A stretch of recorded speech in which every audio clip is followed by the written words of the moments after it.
Salut, c'est Laurette. Aujourd'hui, c'est recette qui en jette. On va faire une mousse comme un banoffee. Allez, c'est parti, on regarde les ingrédients. Pour cette recette, il va nous falloir des bananes, de la crème fraîche épaisse, du lait concentré sucré, un citron vert, du sucre, de la fleur de sel, un petit peu de cannelle, du beurre, de la vergeoise blonde, de la poudre de noisette, de la farine de sarrasin et de la farine de blé et des blancs d'œufs.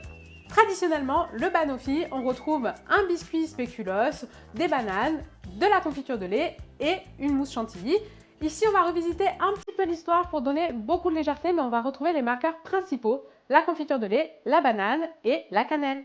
Première étape de la recette, on va faire la confiture de lait. Pour ça, on va prendre une conserve de lait concentré sucré qu'on va venir mettre dans un pétro rempli d'eau. Et là, on va le laisser à frémissement comme ça pendant 2 heures. Attention, il faut vérifier et remettre de l'eau de temps en temps, sinon on va vraiment avoir une grosse disparité de cuisson dans la conserve. Une fois que c'est cuit, on laisse bien refroidir, on ouvre la conserve, on vient la mettre dans un saladier et on détend un petit peu notre confiture de lait pour qu'elle ne soit pas trop gélifiée et surtout qu'elle soit bien uniforme. Deuxième étape, toute simple, on va faire une petite brunoise de banane. On va vraiment tailler en petits cubes. On met tout ça dans un saladier avec des zestes et un peu de jus de citron vert pour pas que ça noircisse et une petite pincée de cannelle. On mélange et on vient mettre tout ça dans le fond de l'assiette dans lequel on va dresser la mousse. Troisième étape de la recette, on vient faire notre mousse de banane qui viendra donc remplacer notre chantilly.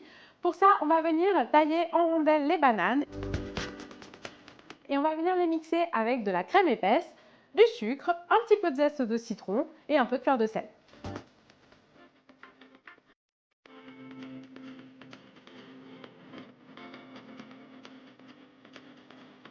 On mixe bien. C'est parfait, la texture est bien lisse. On va monter nos blancs en neige. On a mis les blancs dans un saladier, température ambiante, et on les monte avec une pincée de sel. Une fois que les blancs sont bien montés, on va venir mélanger notre préparation banane à ces blancs montés pour obtenir une mousse.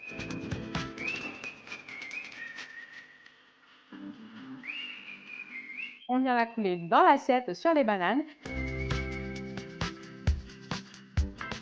Là, ça part au frais pour 1 heure. Quatrième étape de la recette, on va venir faire notre crumble. Pour ça, on va venir mélanger farine de blé, de sarrasin, poudre de noisette, sucre vergeoise et la cannelle dans un saladier.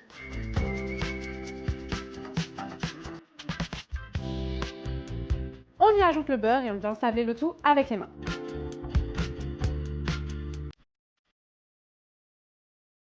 Une fois qu'on a un mélange bien sablé, on vient le déposer sur une plaque recouverte de papier sulfurisé. Et ça part au four, 180 degrés, 15 à 20 minutes, on surveille en cours de cuisson. Il faut que ce soit doré mais pas trop cuit. Allez, il n'y a plus qu'à dresser, on récupère la mousse, on va venir napper avec notre confiture de lait, parsemer avec le crumble. Et là, il n'y a plus qu'à déguster.